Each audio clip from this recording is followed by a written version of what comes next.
Assalamualaikum. Jangan lupa like, comment, and subscribe. Bye. Bismillahirrahmanirrahim. Assalamualaikum warahmatullahi wabarakatuh.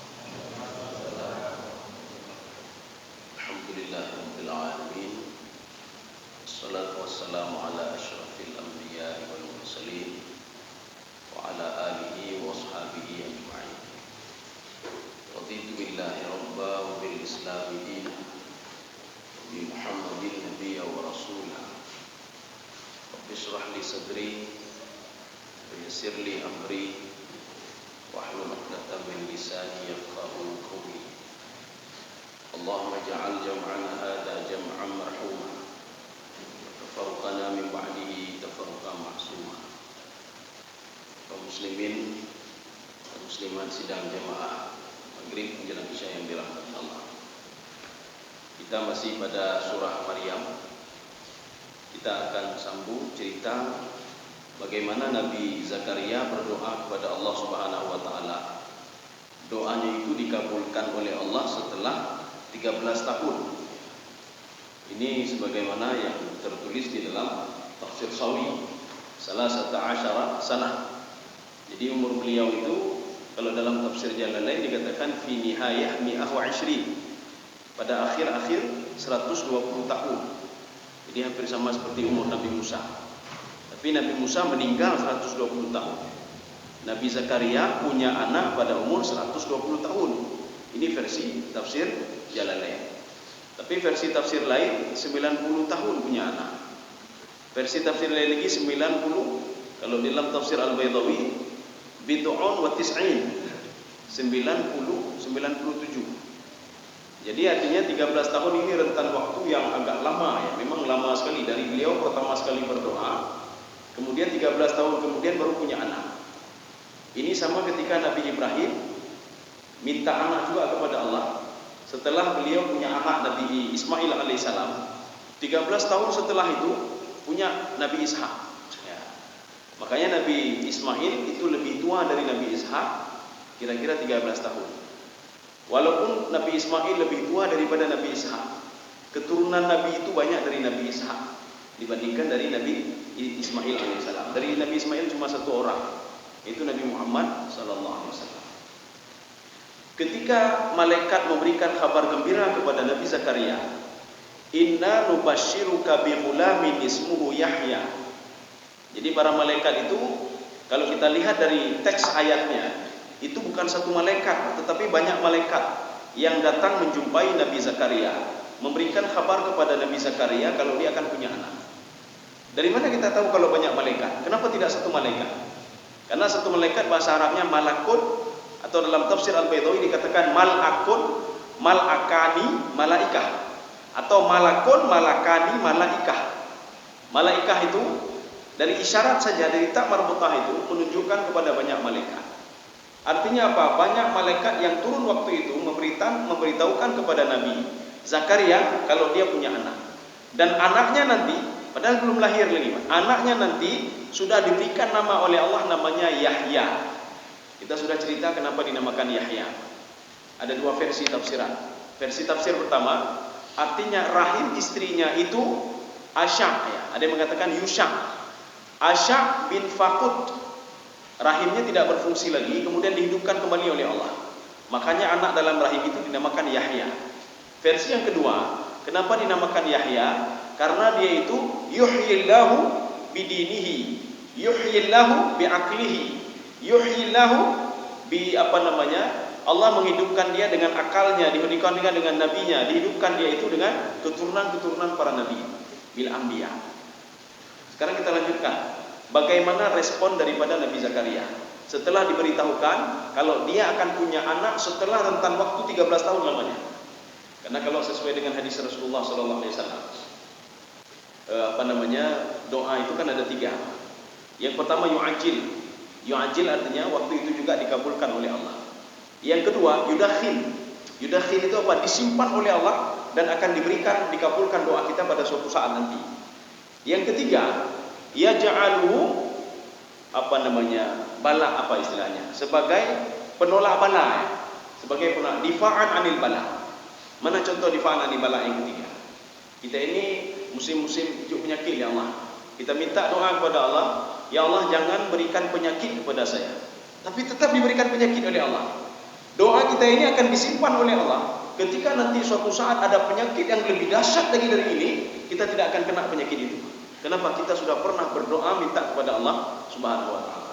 Ini namanya daf'an lil bala, sebagai penolak bala. Kemudian kalau kita merujuk ke dalam tafsir Al-Baydawi, doa itu ada dua macam. Ada al-isti'anah, pertolongan Allah, kita minta tolong kepada Allah, kita berdoa kepada Allah. Itu isti'anah daruri namanya. Isti'anah daruriyah. Pertolongan yang harus ditolong waktu itu juga oleh Allah. Ini seperti Nabi Musa alaihissalam. Harus ditolong waktu itu juga oleh Allah. Kalau tidak apa? Mereka dibunuh oleh Fir'aun laknatullah. Makanya Nabi Musa mengatakan, Inna ma'iya Rabbi sayahdi. Kalla, kata beliau, kita tidak akan dibunuh oleh Fir'aun. Inna ma'iya Rabbi sayahdi. Allah akan menolong kita. Rupanya betul. Allah menyuruh kepada Nabi Musa alaihissalam, idrib bi'asakal bahr fanfalaka fakana kullu firqin katawdil azim. Ya, ini artinya isti'anah daruriyah namanya. Nabi Ibrahim alaihissalam ketika akan dibakar oleh Namrud, sudah dibakar oleh Namrud. Makanya Nabi Ibrahim berdoa kepada Allah, Bismillahirrahmanirrahim, 'alallahi la haula wala quwwata illa billahil 'aliyil 'azim. Ini namanya isti'anah daruriyah. Pertolongan yang harus ditolong oleh Allah waktu itu juga. Satu lagi namanya al-isti'anah ghairu daruriyah. Pertolongan yang tidak begitu penting. Ya, tidak begitu penting bagaimana? Ya Allah, lu kianu uji, lu kabulkan, tapi lihatlah tu je. Ya, 13 tahun kemudian ya. Ya Allah, saya minta diberikan rezeki, boleh. Nanti 10 tahun lagi saya kasih. Tidak begitu perlu sekali lah. Ya. Ini contoh isti'anah daruriyah seperti yang ada di dalam kitab Riyadhus Shalihin. Ketika cerita tentang 3 orang pemuda yang terjebak di dalam gua. Tiga itu berdoa kepada Allah. Doa mereka itu apa? Doa daruriyah, harus ditolong waktu itu juga. Makanya ketika setiap mereka berdoa, pintu gua terbuka. Artinya Allah menolong mereka dalam waktu itu juga. Kalau dibiarkan begitu saja tidak mungkin. Gak mungkin Allah katakan tunggu dulu, nanti 10 tahun lagi saya tolong. Yang gak mati ya, yang gak kemah ya. Jadi artinya isti'anah daruriyah. Satu lagi isti'anah ghairu daruriyah. Apa respon Nabi Zakaria? Ya, sekarang kita lanjut ayatnya. Ini ayat berapa ini? Ayat ke-9. Jadi ayat 9 surah Maryam. A'udzu billahi minasyaitonir rajim. Bismillahirrahmanirrahim. Oh ya, ini responnya sudah kita baca kemarin. Responnya Nabi Zakaria mengatakan, qala rabbi anna yakunu li ghulam. Bagaimana saya punya anak sedangkan istri saya dalam keadaan sakit, memang tidak bisa punya anak. Ya, kita sudah membahas pada pertemuan yang lalu. Ini bukan Nabi Zakaria bukan menentang Allah, tidak. Cuma ini istilahnya kalau di dalam gaya bahasa ilmu tafsir itu namanya istighfar atau isti'lam namanya. Nabi Zakaria ingin minta klarifikasi kepada Allah. Klarifikasi bagaimana? Coba engkau nampakkan tanda kenapa bisa istri saya melahirkan. Apakah saya punya anak melalui istri saya yang sakit ini, atau saya nikah dengan yang wanita yang lain? Ya, artinya mengklarifikasi. Nabi Zakaria ingin mengklarifikasi. Apakah punya anak melalui istri ini atau istri yang lain? Ya, ini klarifikasi namanya. Bukan berarti Nabi Zakaria tidak percaya kepada Allah Subhanahu wa taala. Seperti Nabi Ibrahim alaihissalam. Ketika Nabi Ibrahim bertanya kepada Allah Subhanahu wa taala, Rabbi arini kaifa tuhyil mauta. Ya Allah, kasih nampak kepada saya bagaimana engkau menghidupkan orang mati. Yang dilakukan oleh Nabi Zakaria, yang dilakukan oleh Nabi Ibrahim alaihissalam, ini namanya istighfar atau bahasa lain isti'lam, minta klarifikasi dari Allah Subhanahu wa taala. Jadi mereka ini dari ilmu yakin menjadi ainul yakin. Ilmu yakin apa? Mereka yakin betul kepada Allah. Mereka yakin kalau Allah Subhanahu wa taala fa'alu lima yurid, bisa berbuat apa saja. Tetapi mereka ingin melihat ainul yakin. Mereka ingin melihat untuk bertambah yakin lagi kepada Allah Subhanahu wa taala. Maka ketika itu dijawab oleh malaikat. Ya, jadi malaikat menjawab, A'udzu billahi minasyaitonir rajim. Bismillahirrahmanirrahim. Ini ayat 9. Qala kadzalika qala rabbuka huwa 'alayya hayyin. Ya, jadi kita penggal-penggal dulu supaya mudah kita pahami. Qala kadzalik artinya apa? Kalau urusan sesuatu sudah Allah katakan, ya sudah beres. Itu sudah beres itu Zakaria. Kamu jangan protes-protes lagi. Kamu tenang saja. Ya. Kamu tenang saja. Kamu tidak perlu ragu. Yang saya maksudkan punya anak itu dari istrimu. Al-akhir, bukan dari istri yang lain. Ya, ini baru Nabi Zakaria merasa yakin kalau dia akan punya anak dari istrinya yang akhir. Kita bisa bedakan apa beda akhir dengan akim. Di dalam kitab Furuqul Lughawiyah punya Syekh Abi Al-Askari, artinya bahasa Arab itu walaupun artinya sama tapi penggunaannya berbeda. Atau kita bisa melihat di Daqaiqul Furuq fil Bayan Al-Qur'ani yang dikarang oleh Dr. Yas Khadar. Jadi akhir dengan akhir itu beda. Akhir itu wanita yang dari pertama itu memang nggak bisa melahirkan. Karena apa? Karena punya penyakit di dalam rahimnya. Jadi dia nggak bisa melahirkan. Satu. Yang kedua, akim dulu dia bisa melahirkan, tetapi ketika sudah menopause tidak bisa melahirkan lagi. Ini akim namanya. Berbeda dengan Nabi Zakaria, istrinya akhir. Arti akhir apa? Memang tidak bisa sama sekali melahirkan, tidak bisa mengandung. Jadi akhir namanya. Maka di Al-Quran juga kita melihat ada sebuah ayat, bukan sebuah ayat, ada beberapa ayat. Fa arsalna 'alaihim rihal aqim. Ya. Kita tahu dari segi bahasanya saja ini sudah tidak benar. Tidak benar apanya? Yang dikirim oleh Allah Subhanahu wa taala itu bala. Ini kita lihat dari segi ininya saja. Yang pertama lihat dari segi rih saja. Rih itu angin. Maka aku kirim angin kata Allah Subhanahu wa taala. Dari kalimat rih. Kalau kita membuka Al-Qur'an, kita melihat ar-rihu, bukan riyahu. Ar-rihu itu angin bala namanya. Apapun kejadiannya ketika Allah mengatakan ar-rihu itu pasti angin bala, yang pertama. Yang kedua, penggunaan kalimat aqim di dalam Al-Qur'an ketika digandengkan antara rihal aqim, angin yang aqim. Apa itu aqim? Kalau bahasa kita kan perempuan yang menopause. Arti aqim, angin yang tidak membawa rahmat. Itulah angin-angin bala. Tiupan anginnya, tiupan merusak semuanya, itu namanya rihal aqim. Tetapi tak kala di dalam Al-Quran disebutkan oleh Allah Subhanahu wa taala, fa arsalna riyaha lawaqiha. Riyah disebutkan, bukan rih, tapi riyah, panjang ya-nya. Ini maknanya apa? Kita tidak usah lagi menelaah jauh-jauh. Dari riyah saja kita sudah tahu angin yang dikirim oleh Allah Subhanahu wa taala adalah angin berkah, angin rahmat. Makanya setiap ada angin kencang itu kita disuruh berdoa kepada Allah Subhanahu wa taala. Ya Allah, berikanlah ini kebaikan kepada kami, bukan keburukan bagi kami ya Allah. Kaum muslimin sedang jemaah yang dirahmati Allah. Makanya disahuti oleh malaikat, qala kadzalik. Memang sudah seperti itu kata Allah. Memang sudah seperti itu. Jadi artinya kamu itu akan punya anak dari seorang wanita yang penyakitnya, tidak bisa punya anak. Kadzalika. Memang seperti itu kata malaikat Jibril. Jadi kalau di dalam tafsir At-Tabari begini, beliau pendek sekali. Hakadza al-amr. Biasanya kalau kita kan nanya sama orang lain, ini bagaimana saya tiket pesawat saya, bagaimana berangkat saya, kamu tenang saja kamu. Kata Imam At-Tabari itu menafsirkan ayat itu, hakadza al-amr. Memang sudah seperti ini, kamu tenang saja. Kalau sudah Allah katakan kun fayakun, tidak perlu ragu lagi, kamu tenang saja. Maka yang dilakukan Nabi Zakaria ini juga ingin melihat langsung. Apakah berita ini, apakah betul itu malaikat yang memberitahukan kabar kepada beliau, ataukah itu syaitan? Ya, jadi artinya beliau bertanya lagi untuk meyakinkan lagi, bisa melihat ainul yaqin. Jadi makanya syaitan itu bisa berubah wujud menjadi Jibril, bukan tidak bisa. Makanya Nabi Muhammad SAW itu dijaga oleh beberapa orang malaikat. Ketika nanti ada malaikat yang seperti Jibril, ada iblis, syaitan yang berubah wujud menjadi iblis, menjadi Jibril alaihissalam, itu diberitahukan oleh malaikat hafadzah. Itu bukan Jibril, itu iblis. Ya. Makanya iblis itu bisa berubah wujud dengan wujud apa saja kecuali wujud Nabi Muhammad SAW.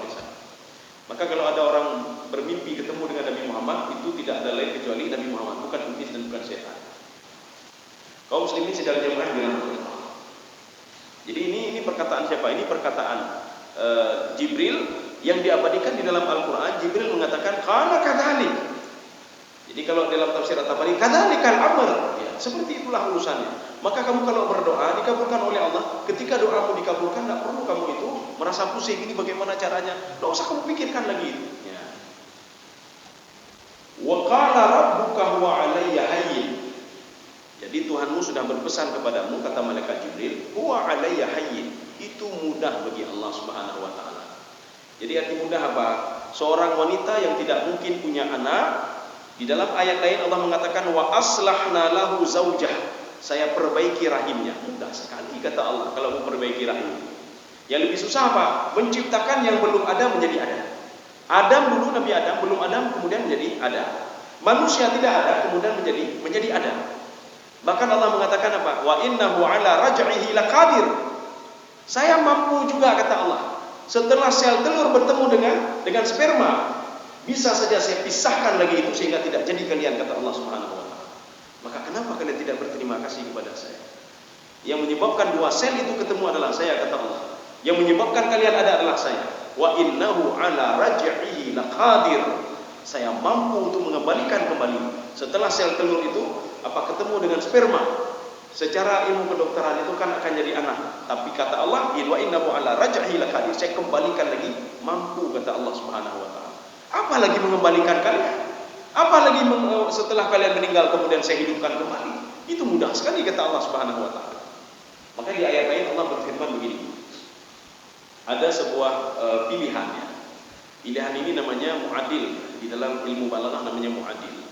Allah ingin mengatakan begini, kalian tidak usah khawatir, tidak usah pusing memikirkan bagaimana manusia ini. Apakah setelah dia mati dibangkitkan kembali? Apakah kenapa istri saya tidak punya anak kemudian tiba-tiba punya anak? Tidak usah, itu mudah sekali urusan begitu kata Allah. Maka Allah memberikan pilihan. A'antum asyaddu khalqan amis sama'u banaha. Sekarang coba kalian lihat. Penciptaan manusia itu kata Allah, yang mana lebih susah? A'antum asyaddu khalqan amis sama banaha. Coba lihat antara langit, saya ciptakan langit dan bumi dengan ciptakan manusia, mana yang lebih susah? Ya ini enggak perlu jawaban ini. Ini artinya apa? Pertanyaan litakrir, kemudian ada muadil. Muadil artinya supaya manusia membanding-bandingkan antara dua ciptaan. Manusia punya akal, akhirnya dia bisa membanding. Manusia yang kecil begini dibandingkan dengan langit dan bumi tidak ada apa-apanya. Jadi Allah ingin mengatakan penciptaan langit dan bumi dalam surah Kafir ayat 57. Jadi penciptaan langit dan bumi itu lebih dahsyat lagi dibandingkan ciptaan manusia. Kalian kan kecil sekali itu kata Allah Subhanahu wa taala. Apalagi saya mengadakan kamu sudah ada, tinggal mengadakan anakmu saja yang mudah sekali kata Allah. Ya. Jadi ini yang dimaksudkan dengan wa alayya hayyin, lebih mudah saya ciptakan anakmu Nabi Yahya, lebih mudah saya ciptakan kamu dibandingkan langit dan bumi. Maka langit dan bumi itu pertama sekali kan diciptakan bumi oleh Allah. Kemudian diciptakan langit. Kemudian setelah itu, ini kalau ada yang tanya, siapa duluan langit dan bumi? Dalam tafsir Ibnu Abbas mengatakan dari berbagai literatur, rujukan-rujukan di dalam Al-Quran. Yang pertama diciptakan itu adalah bumi. Setelah bumi, menciptakan langit. Setelah langit, fasawaha. Allah kemudian menyempurnakan bumi. Maka semuanya fi sittati ayyam. Pada 6 hari atau 6 periode dalam tafsir Jalalain, dalam tafsir Al-Baydawi 6 periode. Satu periode itu 1000 tahun. Artinya bumi itu sempurna, langit itu sempurna. Setelah masa-masa itu 6000 tahun lamanya, maka kesempurnaan bumi itu sudah ada. Ada air, ada ini semuanya. Langit begitu juga. Setelah 6000 tahun lamanya sudah sempurna langit dan bumi. Kita jangan salah paham juga. Ada orang salah paham begini. Kenapa Allah menciptakan langit dan bumi 6 hari? Kenapa tidak kun fayakun saja? Kenapa menciptakan 6 hari? Kenapa tidak 4 hari saja, atau 2 hari saja, atau 1 hari saja? Atau lebih singkat lagi, kun fayakun. Ciptalah bumi dan langit. Ini kalau kita lihat nanti di dalam tafsir itu pembahasannya panjang sekali. Artinya apa? Kenapa 6 hari? 6 hari maksudnya 6 periode. 6 periode maksudnya apa? 6, satu ini 1000 tahun, berarti 6000 tahun. Artinya apa? Bumi seperti ini setelah proses dengan sendirinya. Proses setelah 6000 tahun dengan langit dan bumi itu sudah sempurna, ada air, ada ini dan lain sebagainya. Kaum muslimin sedang jamaah ini dirahmati Allah. Ini kita lanjutkan. Jadi hayyin di situ di dalam tafsir Jalalain itu maknanya yasir. Yasir itu mudah.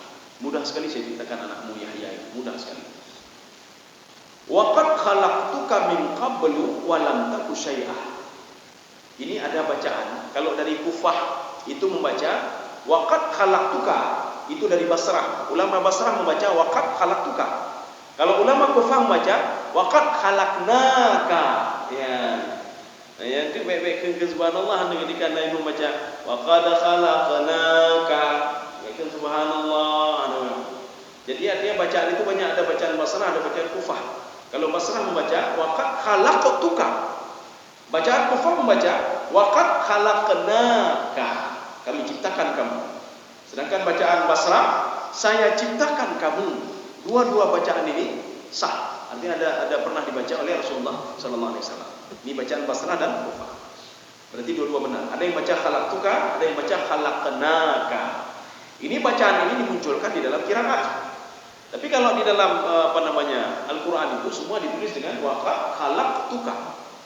Artinya Allah ingin mempertegas kepada Nabi Zakaria, wahai Zakaria, kenapa kamu masih ragu?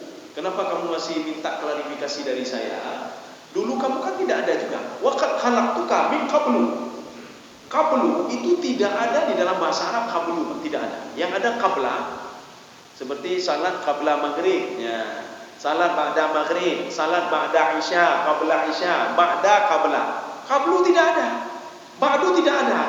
Rupanya qablu itu adalah gabungan dua suku kata. Qabla dzalika, karena panjang sekali qablu. Ba'da dzalika, ba'du, ya. Ba'din, nanti ada orang Arab ngomong wa ba'din. Ba'din itu adalah singkatan dari ba'da idin, ba'din. Kita kan suka ringkas-ringkas juga. Ringkas juga rumah sakit umum, RSU, ya, ZA. Ini ngali orang Arab, duele. Tapi ada itu mudah tingkat-tingkat ni, manduk dah tingkat-tingkat ni. Gede dia orang rumah ni. Orang-orang Arab dengar pun pusing juga dia. Walaupun orang Arab juga suka singkat-singkat juga. Orang Arab itu kalau limadha itu disingkat menjadi le saja, le ni. Padahal le itu adalah limadha. Lesh, li ai syai'in disingkat lesh itu. Jadi bukan kita saja meringkas, tapi kalau kita singkat per huruf kita singkat. Mereka tidak hurufnya itu mereka press. Bismillahirrahmanirrahim. Mereka singkat dengan basmalah. Hamdalah. Hamdalah itu apa? Alhamdulillahirabbil alamin. Basmalah. Hal qara'tum basmalah? Ini. Sudah baca basmalah? Artinya apa? Sudah baca bismillahirrahmanirrahim. Tapi ketika bacanya baca seperti biasa. Bismillahirrahmanirrahim. Tidak baca basmalah, tidak. Basmalah itu singkatan saja. Hal qara'tum basmalah? Hal qara'tum hamdalah? Sudah baca hamdalah? Apa itu hamdalah? Alhamdulillahirabbil alamin. Jadi min qablu ini begitu juga. Min qablu apa artinya? Qabla Yahya. Ini dibahas di dalam tafsir Al-Qurtubi. Kata Imam Al-Qurtubi, ini adalah kalimat ijaz. Ijaz apa? Dihilangkan kalimat Yahya. Sehingga berubah menjadi min qablu. Sebenarnya qabla. Kalimat ini sebenarnya qabla Yahya. Kamu sebelum Yahya ada, kamu kan saya ciptakan juga, kata Allah Subhanahu wa taala. Dari mana kamu bisa ada? Kalau bukan tidak saya ciptakan, kata Allah, maka kamu tidak perlu heran. Ketika saya ciptakan anakmu Yahya dari kamu, tidak perlu heran kamu. Min qablu. Qablu apa? Min qabli Yahya. Sebelum Yahya kamu saya ciptakan, kata Allah Subhanahu wa taala. Walam taku syai'an. Kamu tidak ada apa-apanya wahai Zakaria. Tidak ada apa-apanya kamu. Ya. Makanya pertemuan sel telur dan sperma bisa menjadi kamu. Ini kata Allah Subhanahu wa taala. Itu dengan izin saya, kata Allah. Kalau tidak dengan izin saya, wa innahu ala raj'ihi laqadir. Mereka tidak akan bisa ketemu, kata Allah Subhanahu wa taala. Kaum muslimin sedang berperang ini.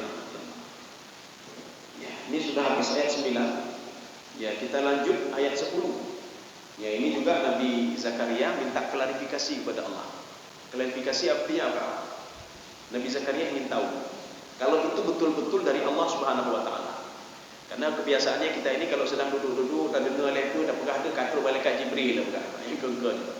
Jibril kayak jo wahyu gelo lepo wahyu. Jibril katruk-katruk wahyu gelo. Ya, seperti berapa tahun yang lalu itu kami ditangkap oleh polsek itu aja. Memang kamu ya. Ya, aliran sesat. Jadi lu tanya secara pribadi lu tanya Pak ya. Kami sidang beliau. Lu tanya, berapa kali sudah ketemu dengan Allah? Lu tanya, sudah 7 kali. Oh, mah hebat hal. 7 gua merupakan Tuhan. Lu tanya, nyoron kepo kena? Lu diperintahkan oleh Allah untuk mendakwahi semua ini. Lu adalah Imam Mahdi. Orang-orang Imam Mahdi. Lu kalau imagine kalian lu Pak. Jadi umurnya kira-kira 60 sekian ya. Beliau mengaku Imam Mahdi. Jadi artinya ketika ditanya, berapa kali sudah nih Allah menyuruh saya untuk mendakwahi semua orang yang sesat-sesatnya. Apa lo? Orang bikin kamu utama juga. Jadi Katanya apa? Ada turun malaikat Jibril. Itu Jibril. Lumkahnya ke Jibril. Iblisnya apa? Yang iblisnya setan. Jibril handai kan le abih Nabi Muhammad handai Nabi. Banyak pegah Nabi rale. Kagak ime. Abih pegang merumpok 7 gong Allah. Sekali di Sidratul Muntaha. Lu bakal kahyu hadon di Sidratul Muntaha.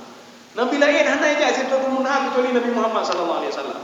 Nabi Musa dia tidak bisa melihat Allah Subhanahu wa taala. Cuma berdialog saja. Wa kallama Allahu Musa taklima. Setelah itu kami telepon dinas syariah apa namanya WH, tolong diamankan. Ya, diamankan. Tuh gede rupanya kayak ceramah WH, baik ceramah WH dia di genya. Aja WH telepon kamu maju trip itu sang berubah kita kamu sang. Kita kamu berubah. Kan kamu dakwah kamu. Kaum muslimin sedang jemaah dirahmati Allah.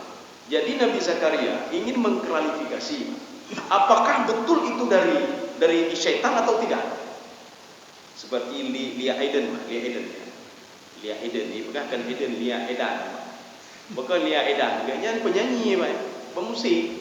Apakah tedang tubuh datang malaikat Jibril datang. Datang Jibril memberikan wahyu kepada dia untuk mendakwahi orang lain. Maka dia mengklaim diri dia sebagai seorang nabi begitu, mendakwahi orang lain, nabi nama. Jadi artinya kan Nabi Zakaria kan tidak salah juga, minta kepada Allah klarifikasi. Jadi apa kata Nabi Zakaria? Qala Rabbi ja'alni ayah. Saya ingin tahu ya Allah. Ya, melalui Jibril. Saya ingin tahu wahai Jibril, kalau ini betul-betul perintah Allah, ini suruhan Allah. Kalau betul itu sebuah mukjizat, saya akan punya anak melalui istri saya. Tolong berikan tanda-tandanya. Ya. Jadi karena apa? Iblis itu tidak bisa macam-macam daripada manusia kecuali dengan izin Allah Subhanahu wa taala. Langsung direspon oleh Allah melalui Jibril. Qala ayatuka alla tukalliman nas. Saya minta terjemahan saja sekarang. Mungkin ada perbedaan. Coba. Bisa siapa saya boleh coba. Zakaria berkata, "Ya Tuhanku, berilah aku suatu tanda." Ya.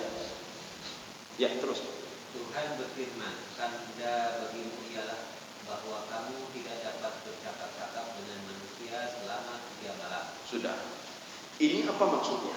Ini ada sebuah keanehan di sini. Keanehannya apa? Nabi Zakaria tidak bisa ngomong sama sekali, tidak bisa ngomong dengan orang lain kecuali berzikir. Kalau berzikir dia bisa, ya.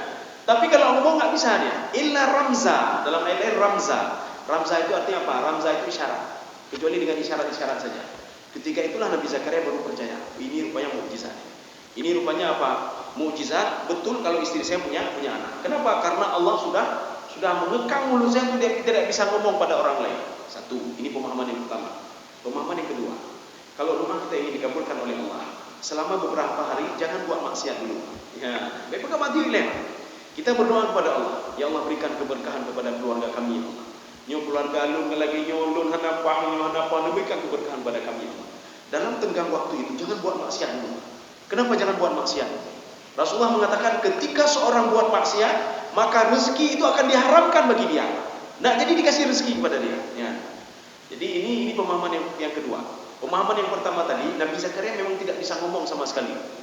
Ya, artinya apa? Sudah dikekang mulutnya oleh Allah untuk tidak bisa ngomong. Ini untuk membuktikan bahwasanya berita tadi itu betul-betul dari Allah, bukan dari iblis. Ya, kalau dari iblis tidak bisa mengekang mulut Nabi Zakaria, tidak bisa kecuali dengan izin Allah Subhanahu wa taala. Baru Nabi Zakaria percaya, wah saya percaya. Tapi ketika berzikir bisa. Subhanallah, alhamdulillah bisa. Sedangkan iblis kan tak mau dia kalau kita mengekang dan kemudian kalau itu perbuatan iblis, tak mungkin dia bisa berzikir. Nabi Zakaria tidak bisa berzikir. Kemudian yang kedua, pemahaman yang kedua, kalau ingin meminta sesuatu kepada Allah Subhanahu wa taala, jauhkanlah sifat-sifat makhir, yang berjauh oleh makhir. Ya. Makanya kenapa kita kalau puasa Ramadan itu doa orang yang berpuasa itu makbul. Kenapa? Karena kita dari pagi itu kita menjauhi maksiat, kita berpuasa, kita patuh pada perintah Allah, kemudian kita berdoa kepada Allah Subhanahu wa taala. Makanya kalau ingin doa kita dikabulkan oleh Allah, jauhkan dulu maksiat. Pergi dulu hati. Tinggalkan dulu maksiat-maksiat yang sudah kita lakukan. Maka kalau kata Ibnu Abbas apa? Ibnu Abbas mengatakan, al-intiha amanahakum. Berhentilah buat maksiat dulu. Berhenti buat maksiat. Kalau kalian itu buat maksiat sekarang, berhenti dulu buat maksiat untuk sementara. Berhenti dulu. Ya. Walaupun nanti dalam beberapa waktu lagi kalian akan berbuat lagi maksiat. Tapi kalau ingin doanya dikabulkan, berhenti dulu buat maksiat. Wa fi'lu ta'at, dan buatlah ketaatan kepada Allah Subhanahu wa taala. Banyaklah berzikir, banyaklah berdoa kepada Allah Subhanahu wa taala supaya doa kita dikabulkan oleh Allah. Ya. Ini artinya apa? Nabi Zakaria tidak bisa ngomong selama 3 hari. La tukalliman nas. Ya, jadi kalau dalam tafsir Ibnu Abbas apa? I'taqala lisanahu bighairi marad. Allah Subhanahu wa taala menahan lidahnya padahal Nabi Zakaria tidak sakit, Pak. Tidak sakit. Bighairi marad. Dia tidak sakit, tidak ada penyakit apa-apa, bukan ini apa-apa, tapi memang ditahan oleh Allah Subhanahu wa taala. Buktinya ketika beliau berzikir itu bisa berzikir. Tapi ketika ingin ngomong dengan manusia tidak bisa dia ngomong dengan manusia. Makanya kalau kita berbicara dengan orang kan makin bertambah dosa. Yang menyudah duduk ngurus lain pasti tak pernah lupa juga. Ya. Ini yang dikhawatirkan bisa menahan rezeki yang akan turun kepada kita. Makanya omongan ini perlu kita jaga sedikit. Kita takut nanti apa? Rezeki akan diberikan oleh Allah gara-gara kita berbuat maksiat, rezeki itu kita kembali. Inilah yang dikatakan Rasulullah dalam hadisnya, Allah itu la yuhrim. Allah mengharamkan rezeki kepada seorang hamba idza adnaba. Kalau dia berbuat dosa. Rezeki akan diberikan ketika dia berbuat dosa, tidak jadi diberikan oleh Allah Subhanahu wa taala. Ya, ini pemahaman yang kedua. Allah tukalliman nas. Jadi kalau di dalam tafsir Wasit yang dikarang oleh Syekh Tantawi, jadi di situ beliau menjelaskan itu adalah takdir Allah, kudrah Allah, dan atas perintah Allah, bukan iblis dan bukan syaitan. Kenapa bukan syaitan? Karena ketika berzikir dia bisa berzikir. Syaitan itu benci sekali kepada zikir. Makanya dinamakan dengan khannas, setan khannas. Kenapa khannas? Setiap manusia berzikir maka dia akan keluar. Khannas itu artinya apa? Ketika berzikir dia akan keluar. Tapi ketika kita tidak berzikir kepada Allah, kita tidak teringat kepada Allah. Zikirnya beda fikir subhanallah betul. Ya subhanallah, alhamdulillah, la ilaha illallah. Kan yang betul zikir. Ada zikir yang lebih dahsyat dari subhanallah, lebih dahsyat dari alhamdulillah, lebih dahsyat daripada istighfar, astagfirullah. Apa itu? Zikir hati. Apa zikir hati itu? Sabar, wara, tawadhu, itu zikir hati. Apalagi ada berapa macam lagi? Ikhlas beribadah, itu zikir hati. Karena ketika seorang ikhlas beribadah, dia teringat kepada Allah. Maka ketika dia teringat kepada Allah, syaitan tak berani mendekati dia. Maka kuncinya supaya kita tidak dekati oleh syaitan, dekatilah Allah Subhanahu wa taala. Bagaimana caranya? Zikir lisan, zikir hati. Ketika seorang orang itu menjaga diri dari yang haram. Ketika dia tahu itu haram, dia jauhkan. Ketika dia tahu itu syubhat, dia jauhkan. Bahkan ada yang level ketiga lagi, warak terhadap suatu hal yang halal. Dia tahu itu halal, tapi ketika ditelusuri halal itu, tuan tu hijau gaji keluar kan halal. Rupa waktu dilihat tuannya, tuan tu pemain judi gaji. Ijo hasil judi, ijo keluar dia main. Ya, rumahnya kakak dia. Padahal gaji dia kan halal, dia ngecat rumah itu, rumah tuannya, dia cat. Dikasih gaji sama tuan. Ini gaji harian dikasih, 300, 400, 500 dikasih gaji. Tapi tukang kerja dia pikir, ini uang dia korupsi ini dikasih itu saya. Itu namanya warak terhadap suatu hal yang halal. Kalau kita nak sanggup level begitu, kita masih sanggup level yang pertama mungkin meninggalkan yang haram. Karena yang haram langsung ini haram, tinggalkan. Oh ini haram, tinggalkan. Mencuri punya orang yang haram, mengambil punya orang lain haram, menzalimi orang lain haram. Kaum muslimin sedang diawasi dalam hati Allah. La tukalliman nasa thalathana layalin sawiyah. Jadi maksud salah layalin sawiyah 3 hari 3 malam berturut-turut tidak bisa dia ngomong dengan manusia. Ketika itu Allah memerintahkan kepada Nabi Zakaria, perbanyaklah kamu berzikir kepada Allah. Ini pemahaman yang kedua apa? Kalau ingin doa kita dikabulkan oleh Allah Subhanahu wa taala, maka duduklah kita menyujud dan puasa. Kalau ingin doa dikabulkan puasa. Supaya apa? Dengan puasa itu akan menambah kita makin dekat dengan Allah, dan doa kita juga untuk cepat dikabulkan dan istijabah oleh Allah Subhanahu wa taala. Kalau bisa selama 3 hari, supaya doa dikabulkan. Kita jangan buat maksiat itu, kita berzikir, kita baca Quran, fasabbih bil asyyi wal ibkar. Di pagi hari kita beristighfar, kemudian sore begitu juga. Kalau ingin doa dikabulkan oleh Allah. Ya bagaimana cara doa dikabulkan? Temayangkan terputar. Dan berdoa ya Allah menjadi rezeki. Gimana rezeki yang temayangkan terputarnya? Makanya di dalam tafsir Al-Qurtubi, apa kata Imam Al-Qurtubi? Kenapa di dalam surah Al-Fatihah, Iyyaka na'budu wa iyyaka nasta'in? Apa kata beliau? Limadza quddimat al-ibadah 'ala al-isti'anah? Kenapa didahulukan ibadah dulu? Iyyaka na'budu, kepadamu kami menyembah. Wa iyyaka nasta'in, kepadamu lah kami minta tolong. Kenapa menyembah dulu baru minta tolong? Dijawab oleh Imam Al-Qurtubi dalam tafsir beliau. Kalau ingin keinginan kita dikabulkan oleh Allah, maka beribadahlah, perbaikilah ibadah dulu. Ya, perbaiki ibadahnya. Nyo temayang wajib bidah. Kau berdoa tapi berdoa tapi ba Allah. Betul, lu mucu na ci kipan cara ni. Lu mucu bidah, berdoa bidah kipan cara ni. Gaya kita mucu mak berdoa ya Allah medio rezeki yang hadir dulu ni Allah. Apa hadir begitu mucu tapi. Jadi artinya perbaiki ibadah dulu. Ibadah ni apa? Perbaiki ibadah. Kalau kita buat maksiat, tinggalkan maksiat dulu. Kalau kita beribadah, perbaiki dulu ibadah kita. Nyumpek mendawa bak ibu sunat mendawa ya. Bak sunat mendawa. Bak bu wajib mana mendawa. Orang yang tidak salat 5 waktu kita tidak mau ambil tangan dia pergi bawa ke masjid. Tapi ketika berbeda-beda pendapat tentang 8 dengan 20 sembahyangnya, dah mendawa. Ibu 8, dia betul 8, dengan 20. Yang betul 20 kai mendawa. Mendawa satu sama lain. Jangan main-main parang. Ibu kali kelompok yang ketiga, kita ambil di tengah-tengah saja. Ibu kali urung kedai kopi, pergi tengah-tengah, baik sembahyang. Adi 8 bebek 20 bebek ini tengah udang dah nyaw. Baik sembahyang aman ni. Yang 8 hana aman ni bicara yang 20. Yang 20 hana aman ni bicara 8 ni mai. Punya kalau thoi 8 ni kai bicara oleh. Thoi yang 20 8 kai bicara oleh. Kan. Maka kata orang duduk kedai kopi, kita aman-aman saja. Kita ambil jalan tengah. Pekawan baik sembahyang. Hana sembahyang. Lagi orang kunut anak kunut, kita ambil jalan tengah. Pekat, baik temayang tubuh. Tak temayang tubuh pergi ke lingkau, anak kunut. Tak temayang tubuh pergi ke lingkau, anak kunut. Lebih baik tak temayang aman-aman saja. Ya. Maka sekarang banyak orang yang aman-aman, ya, kita aman. Maka dia ramai orang anak temayang lagi. Karena dia ambil jalan tengah saja dia ambil. Makanya kalau seandainya ini terjadi kan pada masa Rasulullah SAW, seorang anak mendatangi Rasulullah. Ada seorang anak muda datangi Rasulullah sambil menangis. Ditanya oleh Rasulullah, kenapa kamu menangis? Ya Rasulullah, tidak ada yang memandikan orang tua saya ya Rasulullah. Emangnya ada apa dengan orang tua? Coba kau lihat sendiri ya Rasulullah. Ketika Rasulullah datang melihat orang tua jika dia kebui. Ditanya oleh Rasulullah, kenapa ayah kamu jadi babi? Aneh mayang. Maka balapnya. Rasulullah berdoa kepada Allah. Ya Allah, kalau ingin mengazab umatku, jangan azab di sini ya Allah. Ingin merubah kubur begini, akhirnya berubah lagi jadi manusia. Kalau saya Rasulullah tidak berdoa seperti itu, mungkin lu tak bui-bui lagi. Tajak kedai kopi rumah bui lagi. Lu tak bui. Tajak kedai rumahnya kabui dah maknya. Maka akan ngeri sekali hidup ini, Pak. Kenapa? Karena dipenuhi oleh bui-bui ya.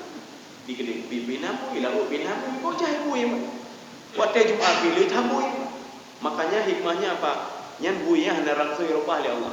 Mungkin hati lagi hati bui nya. Ini seperti Bani Israel. Bani Israel itu ketika Allah katakan kunu qiradatan khasiin. Jadilah kalian itu seperti qiradatan khasiin. Tibin, juga tibin orang. Ya, ada dua pemahaman. Ada yang mengatakan tibin memang bibit tibin. Mungkin inilah pendapat yang dikatakan oleh Darwin kalau manusia berasal dari tibin. Tibin dah tibin Bani Israel. Ya. Ketika dikutuk oleh Allah menjadi tibin, keturunan Bani Israel itulah tibin Bani Israel. Ada pendapat yang kedua itu mengatakan kunu qiradatan khasiin, bukan sifatnya tidak, bukan apa bentuknya tidak, tapi sifatnya lagi tipe-tipe. Ya. Maka sekarang banyak manusia lagi-lagi tipe berubah. Jadi ketika sudah ada satu baju yang peduli, aneh babe, nah itu cukup peduli. Gok nam demi gak jadi anak bejo. Dia cuma makan sedikit, orang lain enggak mau makan lagi orang lain. Cok lah ada gok, budu le, kumpul le, hijau le, cok long, budu le, hijau pisang baju je, punya hijau cok le. Apa yang diberikan pada dia ambil semua. Nah jabatan dia aju ci. Nyogolo apa kaju je. Ya. Inilah yang dilihat oleh Rasulullah sallallahu alaihi wasallam ketika Mi'raj. Ketika Mi'raj Rasulullah melihat ada seseorang memikul sesuatu, kemudian sesuatu itu sudah berat, Pak. Dia jatuh, dia ambil lagi yang lain taruh lagi. Makin berat, jatuh lagi, dia ambil lagi taruh lagi. Sehingga Rasulullah bertanya kepada Jibril, "Tamsilan apa ini ya wahai Jibril?" Apa kata Jibril? Itu orang yang sudah memikul kewajiban. Kewajiban belum dilaksanakan, ambil lagi kewajiban lain. Cok lam jabatan lain, cok lam lain. Yang kamu kalau merah nampak cok lam lain. Akhirnya apa? Orang lain tidak dapat, dia juga tidak menikmati. Ya.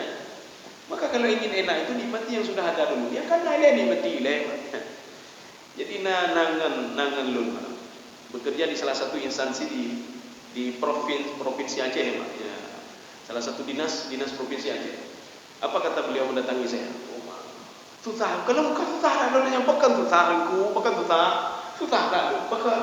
gaji pihak ini, kemudian pinjam api pun dibayar, susah lebih kayaknya Pak, susah lebih.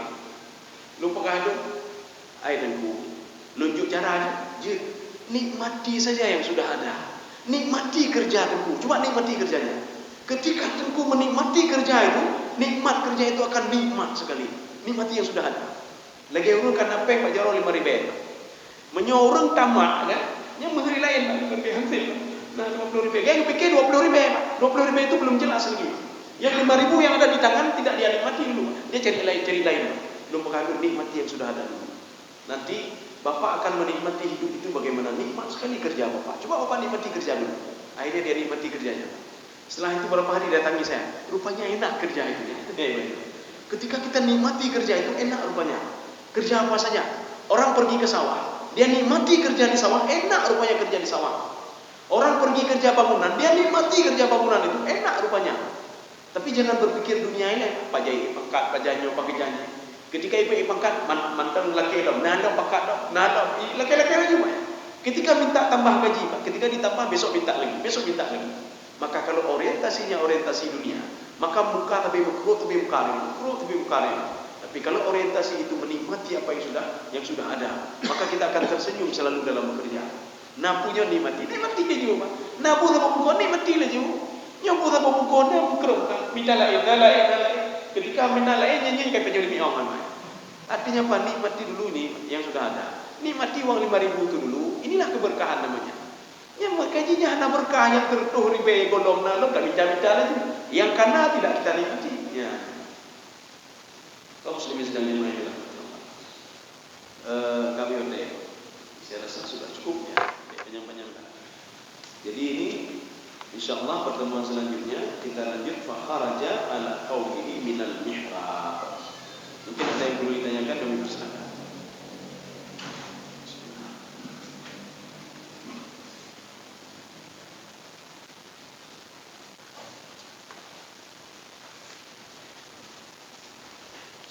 Ada pertanyaan?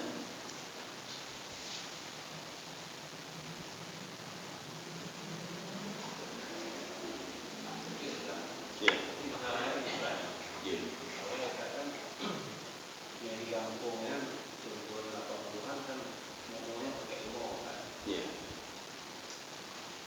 Yang pakai ilmu kan, biasanya udah ada kamu buta tanam padi ya, satu pasal kan tanam kan. Kita kamu hijau kan. Ya. Ini bukan sama maaf kalau kita kamu sayang, bukan terjual. Kan memaksa data bertanam. Untuk berikan kalian tanam padi biasanya hanya memaksa data. Oh ya. Itu apa? Maksudnya uruci dan nyawa ya. Dia dia lagi maaf. Ini yang mau dikapur bagaimana? Oh iya. Jadi makanya dia uruci dan nyawa. Jadi makanya binatang yang apa namanya itu tidak boleh untuk apa istilahnya untuk dikurbannya anjing Pak. Artinya apa? Untuk memuliakan dia. Artinya binatang yang apa namanya? Binatang untuk mengung. Binatang untuk mengung itu tidak bisa untuk kurban. Ya, untuk mengung. Ini seperti ketika Bani Israel itu bertanya kepada Nabi Musa alaihissalam, sapi yang mana kami korbankan? Warnanya apa? Warna kuning. Sapi yang bagaimana? Sapi-sapi yang biasa, bukan sapi yang kalian. Ini sekarang masalahnya kalau kita zalimi sapi itu bagaimana caranya? Yang sapi yang binatang kita pegang secara umum saja, bukan sapi saja. Maka kalau di dalam kajian tasawuf, urut tasawuf, yang cukup iya Pak dia artinya binatang hanai bekaru ulinya, hanai bekaru, hanai penyo, hanai penye, dibiarkan saja. Jadi makanya binatang itu dia juga kan berzikir pada Allah. Yang menyolimonya ibu doa padanya bujira, bahkan lebih jiradunya ya, ibu doa tapi lemonya Pak. Kan kita tidak tahu bahasa dia. Artinya dari literatur sejarah yang kita lihat dalam kitab tasawuf itu, ketika itu Rasulullah kan mengajarkan sahabatnya, binatang ini sedang begini, ini sedang begini. Nabi Musa juga, ini binatang ini begini, sedang diberikan rezeki oleh Allah Subhanahu wa taala. Kemudian ketika Nabi Muhammad juga berdialog dengan sahabatnya, ketika ketemu dengan seekor burung yang suaranya bagus sekali suaranya. Sahabat tadi mengatakan, ya Rasulullah, bagus sekali suaranya ya Rasulullah. Kamu jangan lihat suaranya. Ya, lagi lemu apa? Oh, hebat. Oh, mayu dah lemu. Padahal caci maki dah nyoy, Pak. Kajira, bujira, ronci lagi lu jerai bah ilmu bah. Tanya, oh lanjut apa kahnya bah? Lanjut, hiji tanya ni jerai bah. Jadi binanci dicem bah, dicem itu sahabat bertanya Rasulullah, indah sekali suaranya. Apa kata Rasulullah? Kamu jangan lihat indah suaranya. Kamu tahu apa yang diucapkan dia? Dia itu kata Rasulullah SAW, dia itu diciptakan oleh Allah buta burung itu. Dia tidak bisa terbang kemana-mana. Dia sedang berdoa kepada Allah. Rabbi khalaqtani a'ma wa qad kuntu ashkuru bil ju'i at'imni ya Allah, kata dia. Ya Allah, kau ciptakan saya dalam keadaan buta. Saya sekarang lapar ya Allah, berikan makan kepada saya. Rupanya itu maksudnya. Sahabat baru punya lego. Ketika setelah itu wa fujatan faja'al jaradu fadakhala ila fami. Kemudian datanglah belalang masuk ke dalam mulutnya. Fabtala'ahu. Kemudian dia menelan belalang tadi. Fasyakara rabbahu, dia bersyukur kepada Allah. Kemudian suaranya bagus lagi. Sahabat mengatakan, ya Rasulullah, makin bagus saja suaranya. Kamu tahu apa yang diucapkan oleh dia? Tidak ya Rasulullah. Dia sedang mengucapkan alhamdulillahilladzi la yansa man dzakara. Terima kasih ya Allah. Segala puji bagi Engkau ya Allah. Engkau tidak pernah lupa kepada makhlukmu ini ya Allah yang terus berzikir kepadamu. Rupanya mereka berdialog juga dengan Allah. Maka jangan salah-salah kita. Nyo baju-baju ketika kena saya coba tema tingrom dia ing semua tema. Tapi kita apa? Mungkin saja berdoa kepada Allah, pujrah don apa ai. Tanya, oh, kok galak dia, galak. Tapi kita kenapa rezeki saya ini tersendat? Kenapa saya begini? Kenapa begitu? Rupanya doa dari binatang menolong. Makanya di dalam hadis itu, kenapa seorang wanita masuk neraka gara-gara dia memenjarakan seekor kucing, sehingga kucing itu mati. Bisa saja dia berdoa kepada Allah Subhanahu wa taala yang tidak kita tahu bahasanya. Dan ada seorang wanita yang penzina, walaupun dia itu di dalam hadis itu diterangkan dia memang mau akan bertobat kepada Allah, dibantu lagi dengan doa seekor anjing itu. Fasyakara rabbah. Itu dia minta bersyukur kepada Allah dan dia berdoa terima kasih ya Allah. Dibantu lagi dengan doa binatang tadi. Ya. Ini juga Rasulullah mengatakan begini. Jadi tak kala kamu punya buah-buahan kamu dimakan oleh burung, biarkan saja kata Allah. Beda mengkrik, biarkan saja. Itu sedekah untuk dia. Kalau kita mengkrik dengan harta katanya, paling enggak katanya mendemi pahala dari sedekahnya. Nyodoknya dah tanduk mendomba ya. Ada buah apa lengkeng, lu tanya, Pak, pekan di tanduk Pak punya baik baju hulinya ni memang. Punanya. Baik baju hulinya ni tanduk mendomba. Kapal loron Pak. Nya menyoijak hama dari menyuk pakai ban Pak. Ronya lagi, lu pakai hidup kan hanala dicemem baju hijau dengan betul hanala Ustaz. Ngaji kala kan. Ngaji kala. Cuma je hanala dua ni, cuma ngaji pekat ngan. Maka habis hanala ni lengkeng dia lebih. Lu pakai ada buku Pak, ada buku. Nyan Pak rezeki rongki nai du. Ana buku. Hana hama, be kan hama Pak nya Rasulullah bersabda, itu rezeki untuk pemiliknya. Bisa saja kita didoakan oleh dicemuno Pak. Mungkin kita punya kesusahan apa, yang dicemui berdoa menurut Allah berikanlah keberkahan bagi dia. Akibat kami sudah makan buah-buahan dia. Mungkin keberkahan kita datang dari dicemnya Pak. Ketika lu lunjak kawasan tinggi gini Pak, artinya kemendoa tinggi binang kan. Lunjak kawasan tinggi ya lu tanya Pak.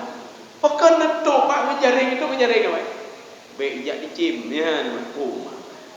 Yang dicemnya Pak hama. Kalau hama datang dari bawah bagaimana Pak? Kalau seandainya Allah akan menghancurkan punya bapak ini melalui hujan, melalui badai, bagaimana? Maka baik pertangkap pro mendicim bila maka dia lo kalah hanali. Cuma ada beberapa daerah saja betul itu menjadi bagi bangkripnya ulama. Artinya kalau dimakan biarinlah, walaupun dia bawa teman banyak-banyak. Ya. Lagi orang pun aja nyamuk hana buku sebenarnya, cuma mata haji mengon dulu je Pak.